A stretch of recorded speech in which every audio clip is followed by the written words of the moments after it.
The New York Times assessed in 2008 that, by the 70s, Steve Ditko was regarded as a slightly old-fashioned oddball. By the 80s, he was a commercial has-been, picking up wretched work-for-hire gigs. Following the example of Ayn Rand's John Galt, Ditko hacked out money-making work, saving his care for the crabbed Objectivist screeds he published with tiny presses.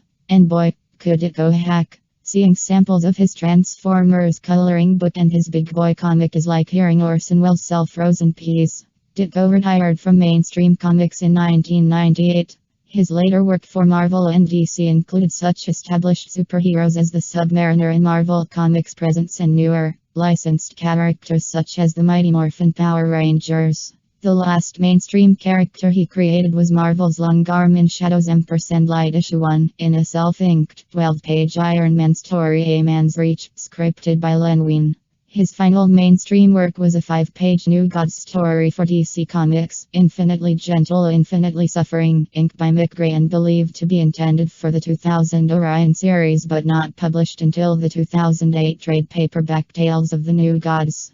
Thereafter, Ditko's solo work was published intermittently by Robin Snyder, who was his editor at Charlton, Archie Comics, and Renegade Press in the 80s. The Snyder publications have included a number of original books as well as reprints such as Static, The Missing Man, The Mocker, and, in 2002, Avenging World, a collection of stories and essays spanning 30 years.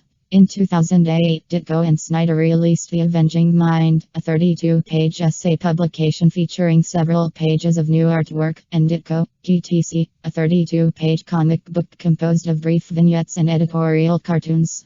Releases have continued in that format, with stories introducing such characters as the hero, Mystery, the Cape, the Madman, the Grey Negotiator, and the Outline. He said in 2012 of his self-published efforts, "I do those because that's all they'll let me do."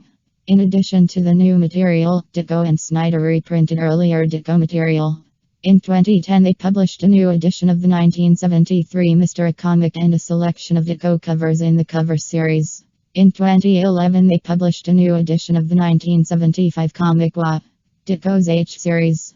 2 lost stories drawn by Ditko in 78 have been published by DC in hardcover collections of the artist's work.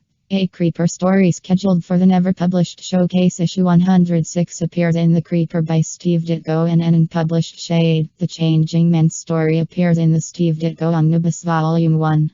A Hulk and the Human Torch story written by Jack C. Harris and drawn by Ditko in the 80s was published by Marvel as Incredible Hulk and the Human Torch. From the Marvel Vault issue 1 in August 2011.